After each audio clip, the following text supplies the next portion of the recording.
Salut YouTube et bienvenue dans cette colo d'été. Aujourd'hui on va parler de 3 podcasts intéressants à écouter avant, pendant, après la formation d'éducateur de jeunes enfants. C'est des podcasts que moi j'écoute encore régulièrement. Mais avant ça, le concept de cette colo d'été, c'est 2 vidéos par semaine pour vous partager des conseils et des astuces en lien avec la formation d'éducateur de jeunes enfants. Si tu veux toi aussi entrer en formation d'éducateur de jeunes enfants et donc réussir les sélections d'admission, j'ai créé une prépa en ligne pour t'accompagner toute l'année sur cette sélection, comment ça se passe et comment la réussir. La prépa ouvrira ses portes début octobre et d'ici là, si tu veux recevoir des conseils et des informations exclusives sur la sélection, tu peux t'inscrire gratuitement à la liste d'attente de la prépa, le lien est dans la description. Cette liste d'attente, ça ne t'engage à rien pour la suite, mais ça te permettra de recevoir tous ces conseils. Alors c'est parti, aujourd'hui on va parler de ces podcasts. Honnêtement, il y a plein de podcasts sur la parentalité, sur les professionnels de la petite enfance, sur le travail social, il y en a vraiment beaucoup.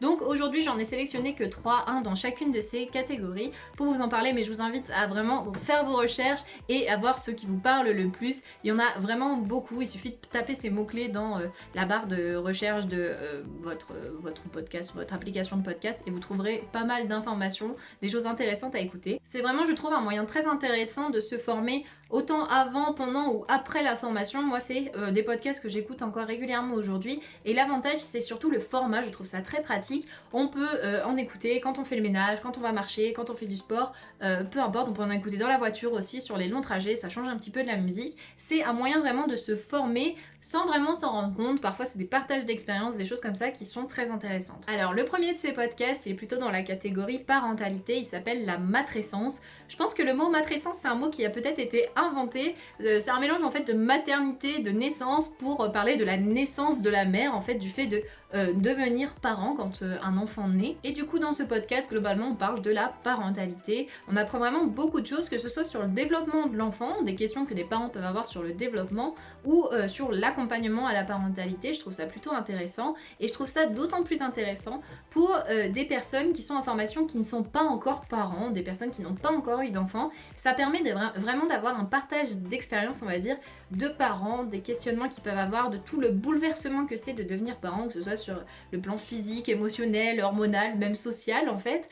Et pour des personnes qui n'ont pas encore eu d'enfants, je trouve ça encore plus intéressant parce que on voit vraiment par des témoignages ce que ça peut être la parentalité et du coup en quoi un EJE peut avoir son rôle pour accompagner cette parentalité. Et puis par rapport au développement de l'enfant, il y a vraiment plein de spécialistes qui viennent parler et on apprend vraiment beaucoup de choses. Moi je continue à me tenir informée notamment grâce au podcast et j'apprends toujours des choses grâce à ça. Donc voilà, je vous invite à aller faire un tour, vous abonner à ce podcast et puis peut-être d'autres aussi sur le thème de la parentalité et écouter de temps en temps. C'est vraiment un bon moyen de se former, je trouve, très facilement. Le deuxième podcast, il s'appelle Les pros de la petite enfance. Comme le site Les pros de la petite enfance, c'est un moyen, on va dire un petit peu différent des articles de leur blog, de partager des informations très intéressantes, très concrètes pour les professionnels de la petite enfance.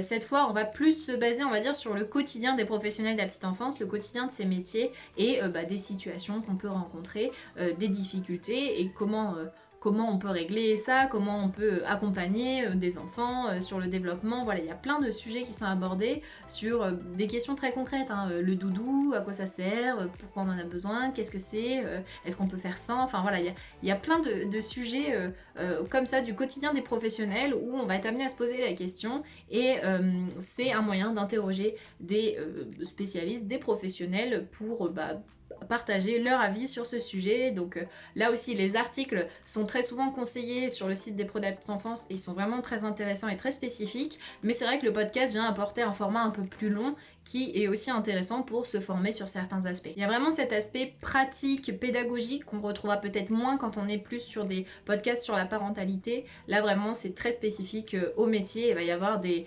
personnes dont on a l'habitude de lire des livres par exemple qui viennent intervenir. Donc je pense à Anne-Marie Fontaine par exemple sur l'observation qui a fait un podcast là-dessus. C'est un autre format pour des personnes pour qui le livre c'est un petit peu plus compliqué ou qui n'ont pas forcément le temps ou qui veulent compléter tout simplement les informations du livre. Donc voilà, c'est je trouve un podcast très intéressant en tant que professionnel de la petite enfance à consommer sans modération, c'est sûr. Et enfin le dernier podcast, il est plutôt dans la branche on va dire travail social, parce que le JE ce n'est pas que un professionnel de la petite enfance, c'est aussi un travailleur social.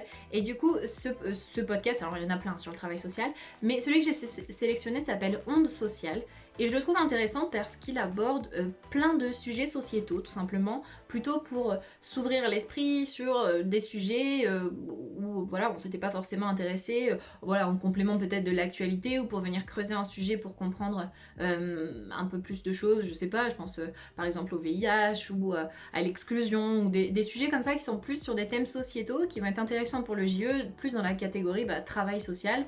Et ça permet vraiment de s'ouvrir l'esprit, d'avoir un peu plus de culture générale de ce côté-là et d'avoir un peu plus d'informations. Donc voilà, 3 podcasts que j'aime écouter sur 3 catégories différentes. Il y en a d'autres, j'en écoute d'autres bien sûr. Et si vous en écoutez d'autres aussi qui sont très intéressants, je vous invite à nous les partager en commentaire, comme ça on pourra aller faire nos petites recherches, voilà, sur découvrir de nouveaux podcasts, c'est toujours très intéressant.